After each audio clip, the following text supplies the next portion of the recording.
I fell in love with the guy from the church band and got close to him. Then my phone got missing after a night with him. It started that Thursday, the day I decided to take my life with God serious. It was New Year, and my resolution was to live a quiet Christian life, to stay away from men and to be happy alone.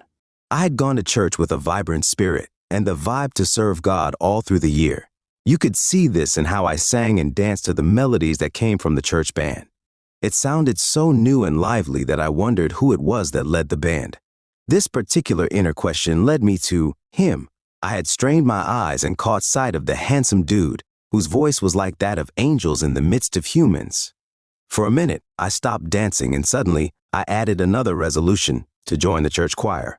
I had no idea of what prompted the sudden decision, but I couldn't shove it aside.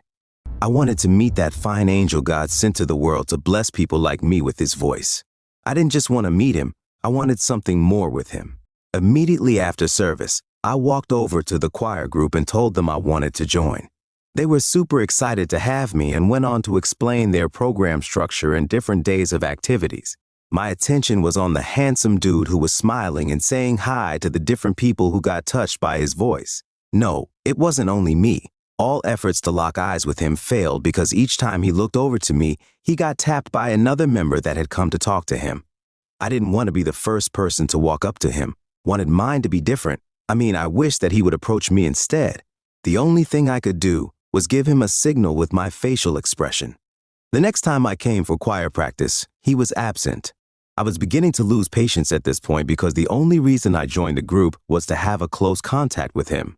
Subsequently, he became frequent in the choir practices, but he never walked up to me. After a month, I was about to resign from the choir group and go back to my quiet life, but an event changed that in a split second. We were paired up together and asked to go rehearse a particular song. "I've been seeing you since a month ago. I wanted to say that I love your voice." That was the first thing he said and the beginning of our love story. I blushed so hard that I could feel my cheeks turn red, even if I'm dark-skinned. I felt a tingle in my stomach and my heartbeat went on the rise. What was meant to be a song rehearsal metamorphosed into frequent visits, date nights, Netflix and chill, and other sweet moments. I learned many things about him. His name was Kelly. He was the first son. His favorite color was black, and many other things. A month later, my elder brother sent me a brand new iPhone 13 Pro Max, and I couldn't curtail my excitement.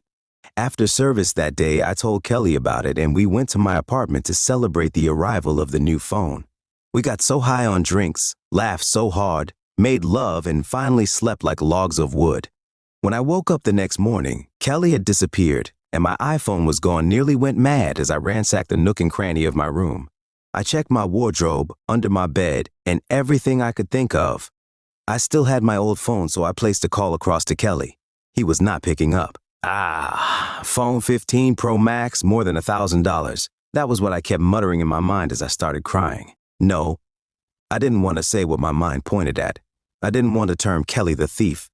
But how did the phone disappear after a night together? The phone was with us while we celebrated, and no other person was there with us. "Hi, babe. I'm currently on that music tour I told you about. The next couple of days will be so busy for me. See you soon." That was the message I saw from him later that day. That explained why he wasn't taking my calls, but I didn't care. "Did you take the iPhone?" replied his text. He called immediately he received that message. "I didn't. The last time I saw it was last night.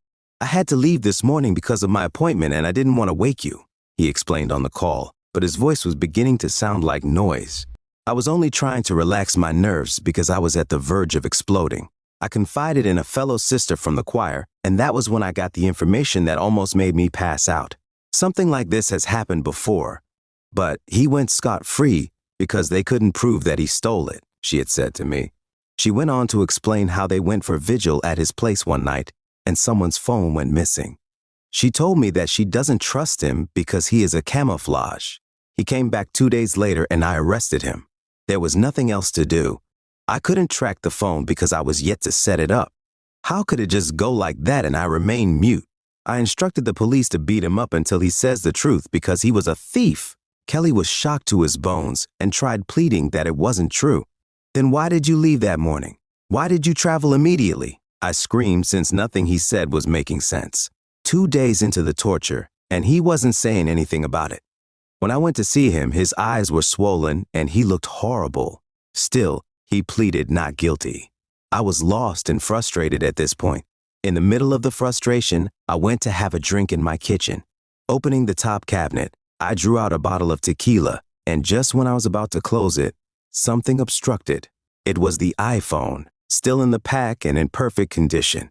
It was just laying there inside the cabinet. I almost wet my pants on the spot. My body shivered and my heart dropped in shock. I had dropped it there that night when I was drunk. All through the night, I remained numb and cried, wondering if Kelly would ever forgive me for such an accusation. It was many days later I learned that the choir sister listened to was actually a bluffer. Nothing like she said to me ever happened. I couldn't forgive myself. It was hard to look at Kelly when he returned back to the church choir group. The stares from everyone made me feel like a devil who was sent to be a terror to their most beloved band leader. It was horrible, and I finally opted out of it. I couldn't remain there. Kelly didn't say a word to me after his return from the torture. I sent countless messages which he never replied to. One day I woke up to a text from him. "I forgive you. We can start afresh. You only did what you thought was best." I couldn't believe my eyes, but he meant it. We got back together after a while, and our love has been so firm and unwavering ever since then. True love stands, no matter what.